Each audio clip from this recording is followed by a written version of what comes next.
నమస్కారం సార్. మీ గురించి చెప్తారా? నేను స్టాలిన్ బాబుని. నేను అదంతా సిమెంట్ లైన్లో ఎక్స్పీరియన్స్ అండి. 40 years సర్వీస్ నాది.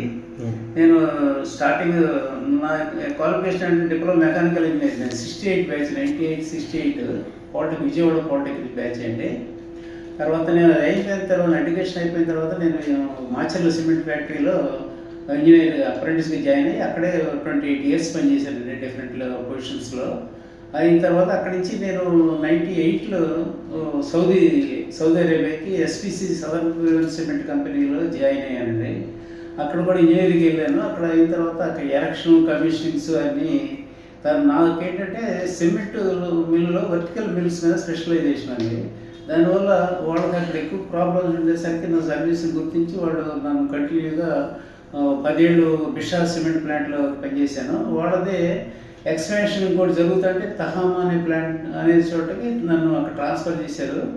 అక్కడ ఎరక్షన్, కమిషనింగ్ వాళ్ళది చైనా డిజైన్ అనేది, అది 5,000 టన్నుల కెపాసిటీ ప్లాంట్ అది. అక్కడికి నన్ను పంపించారు. అక్కడ నేను ఎరక్షన్, కమిషనింగ్లో ఇన్వాల్వ్ అయ్యి తర్వాత అక్కడ ప్రొడక్షన్లో కూడా వర్క్ చేశాను, రన్నింగ్ ఎక్విప్మెంట్లో. అది అయిన తర్వాత వచ్చినాక ఇంకా అప్పటికే నాకు సర్వీస్ ఎక్కువ అయిపోయేసరికి నేను వచ్చేసాను, ఇండియా వచ్చాను. వచ్చిన తర్వాత కూడా ఖాళీగా ఉండి 6 నెలల తర్వాత మళ్ళీ కాకతీయ సిమెంట్స్లో డీజీఎంగా జాయిన్ అయ్యాను మెకానికల్. అక్కడ కూడా వాళ్ళకన్నీ శుభ్రంగా ప్లాంట్ అంతా అప్డేట్ చేసి ప్రొడక్షన్ ఇంప్రూవ్మెంట్ చేసి తర్వాత చేసి 3 years పనిచేశాను అక్కడ. అయిన తర్వాత ఖాళీగా ఉండి వచ్చేసాను, ఇంటికి రిటైర్ అయిపోయి. అప్పటికే 40 years సర్వీస్ అయిపోయిందండి. నేను ఉంటాం